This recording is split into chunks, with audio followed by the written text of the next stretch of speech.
Hello and welcome to the GrapeSEED Official Podcast. We are here with 5 more suggestions for things you can do today to either make you a better GrapeSEED teacher or improve the GrapeSEED program at your school. The original 5 suggestions were made in Podcast 102, so go back and check that out if you haven't heard it or if you want to refresh your memory. Let's jump right in. Number 1. Decide on a day next week to record your lesson. In many episodes on this podcast, we have referenced the importance and value in recording your own lessons to view later for self-reflection time. We have also talked about the initial fear and dislike of watching yourself on a recording. As someone who edited a lot of his own videos on the portal and who edits his own podcasts, this feeling is certainly something I understand. The first few times you look back on a recorded lesson are jarring, but over time you begin to separate your emotions from the process and focus only on the primary goal, looking for ways to improve yourself and make your teaching better. You will be able to see all manner of things. Maybe you don't point very clearly to the words in big books. Maybe one of your students on the edge of your field of vision was not engaged because they couldn't see the teaching cards you were using. Maybe you don't quite have the melody of a song down as well as you think you do. You will be able to objectively see so many things that you either didn't notice or your memory conveniently left out. The tape doesn't lie. Almost all of us have phones or other devices handy that record video. So today, choose a lesson next week that you will record. You don't need to plan on sending it to anyone, just record it for yourself. Set an alarm on your phone right now for 20 minutes before that lesson to remind you so you don't forget over the weekend. That 20 minutes will give you enough time to hide the device so it won't be a distraction to students. Hit the record button before they come in and turn it off after they leave. When you have time later, sit down and watch it. If this is your first time doing this kind of self-reflection, maybe only watch the first component or so and watch more of it in later sessions. The goal is not to make yourself feel bad. If you notice mistakes, that's okay. That is the goal of this exercise. Find what you can improve and then in your next lesson, try to not make those same mistakes. If you don't record video, you won't notice these things and then you will continue making those same mistakes. Let's all be better for our students. They deserve it. Hopefully, after watching yourself, you'll say, "Hey, that wasn't so bad. Plus, I learned a ton."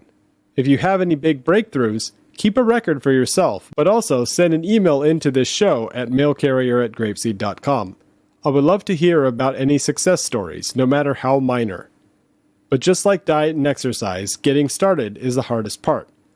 Even though we know it is good for us, we put it off and make excuses.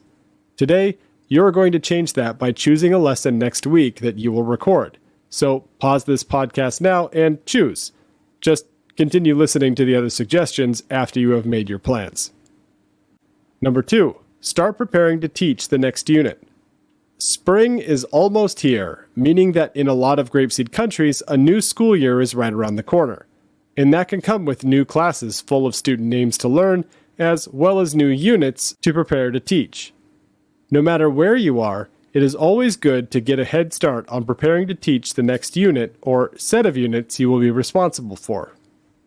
Luckily for you, there are so many resources available to get you ready.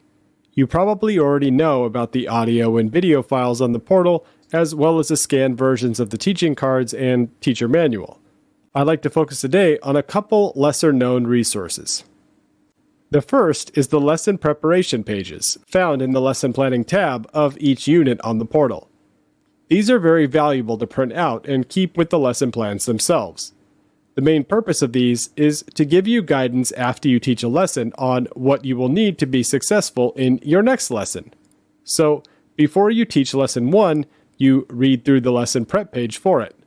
Then after teaching lesson 1, you read the prep page for lesson 2 to help you get ready to teach it.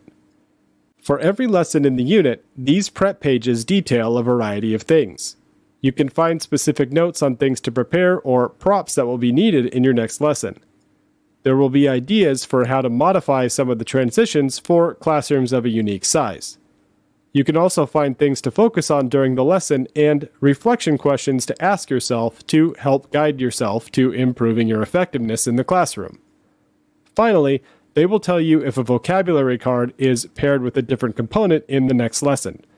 For example, in Unit 2, the shorts VPC might be paired with blue in one lesson, but then paired with too big, too small in the next. If this helps you organize your cards more than putting them all back in numerical order in the deck after each lesson, then this will be helpful for you. The other resource I'd like to highlight are the Open the Box podcasts found as episodes 1 to 20 way back in the archives.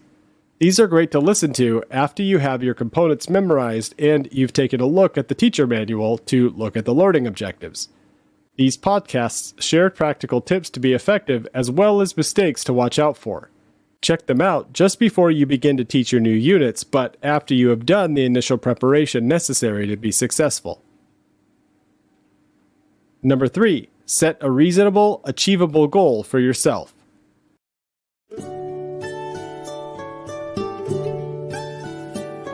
Goodbye, my friends, goodbye. I'm sad to say goodbye. It was a good day, but now I will say goodbye, my friends, goodbye. Goodbye, everyone.